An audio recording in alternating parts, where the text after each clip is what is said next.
Only one gospel, that of St. Matthew's, starts with the birth of Jesus. The other three begin by introducing us to John the Baptist. Mark, Luke, and John preface the story of Jesus with the message and life of his predecessor, the last great prophet of the Old Testament and the first prophet of the New one. Jesus did not come out of nowhere. He did not descend from the clouds like a superhero or some extraterrestrial visitor.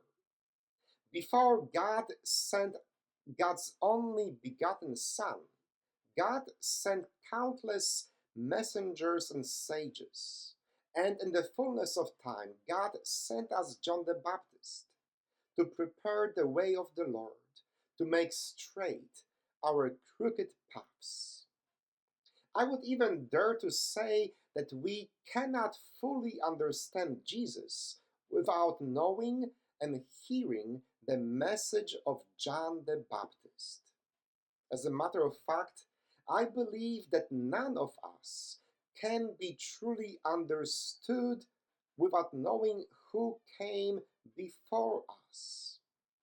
Because none of us lives in a vacuum, surgically removed from the people who prepared the way or set the stage for us. Let me give you a small personal example.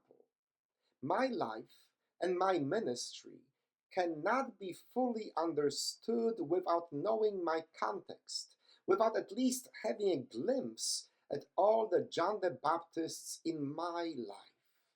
You see, when I was growing up, Poland was governed by a ruthless communist regime, a regime that controlled the lives of its citizens in countless ways, both big and small. The regime and its censorship system was deciding what books we can read, what music we can listen to, what movies we can watch.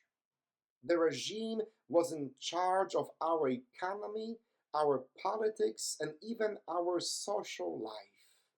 Our cars were made in Russia or East Germany. Our oranges came once a year from Cuba.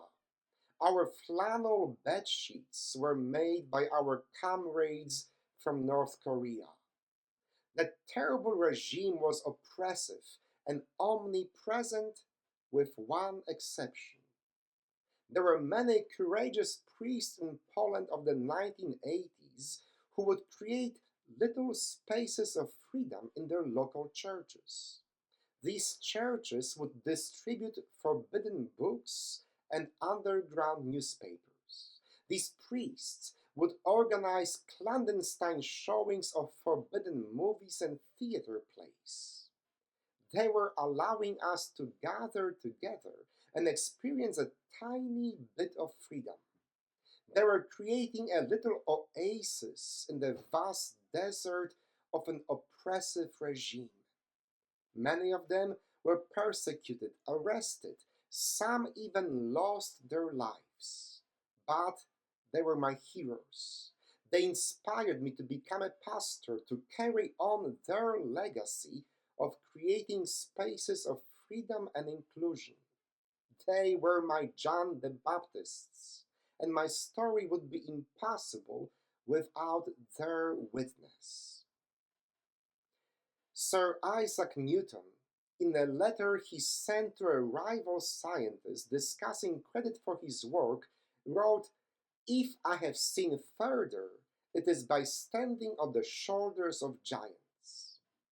I think it's only fair that in this Advent season, when we read the stories of John the Baptist, we take a moment and recognize that we all are truly standing on the shoulders of giants who came before us, men and women who inspired us, who formed us, who helped us become who we are today. Let us give thanks to God for our own giants, our own private John the Baptists. Amen.